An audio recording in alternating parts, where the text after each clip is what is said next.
ইয়াউমা ইউহমা আলাইহা ফি নারি জাহান্নামা ফাতুকওয়া বিহা জিবাহুহুম ওয়া জুনুবুহুম ওয়া যুহুরুহুম হাযা মা কানাস্তুম লিআনফুসিকুম ফাযুকু মা কুনতুম তাকনিজুন।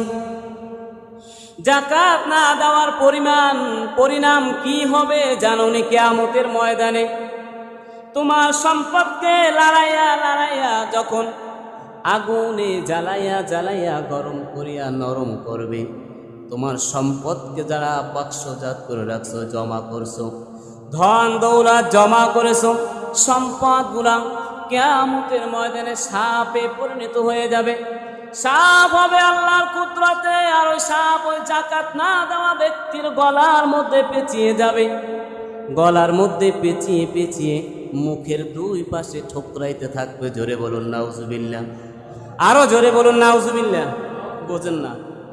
ঠোকরাইতে থাকবে, কপালে ঠোস মারবে, পিঠে মারবে, গলায় মারবে, চোখে মারবে, মুখে মারবে, সমস্ত মুখমণ্ডলে সাপে ঠোকরাইতে থাকবে। আল্লাহ রাব্বুল আলামিন সাপকে হুকুম দেবে, সাপ বলো, সাপ তুমি বলো আমি কে? সাপ বলবে আমি হচ্ছি তোমার ধন সম্পদ।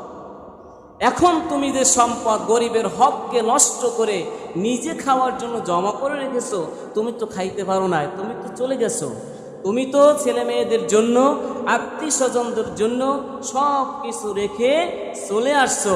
আমি সেই সম্পদ তোমাকে, এখন তুমি স্বাদ গ্রহণ করো। কত মিষ্টি লাগে স্বাদ। এখন বুঝেন, পৃথিবীর মধ্যে আমরা ছোট্ট একটা সাপ দেখলেও লাঠি লই মারার জন্য বা দৌড়ে পালাই, ওই সময় তো পালাবার লাঠি নেওয়ার কোনো সিস্টেম নাই, তখন ওই অজগর সাপ, এত বড় বড় সাপ হবে, হাজার হাজার ফেরেশতারাও জাগাইতে পারবে না, এত বড় হবে। জোরে বলুন নাউজুবিল্লাহ। তাহলে আপনি সেই সাপের দর্শন কেমনে, সেই সাপের কামড় কেমনে সহ্য করবেন? তাহলে সাপের কামড় যদি খাইতে মনে চায়, তাহলে সম্পদ জমা করে রাখবেন।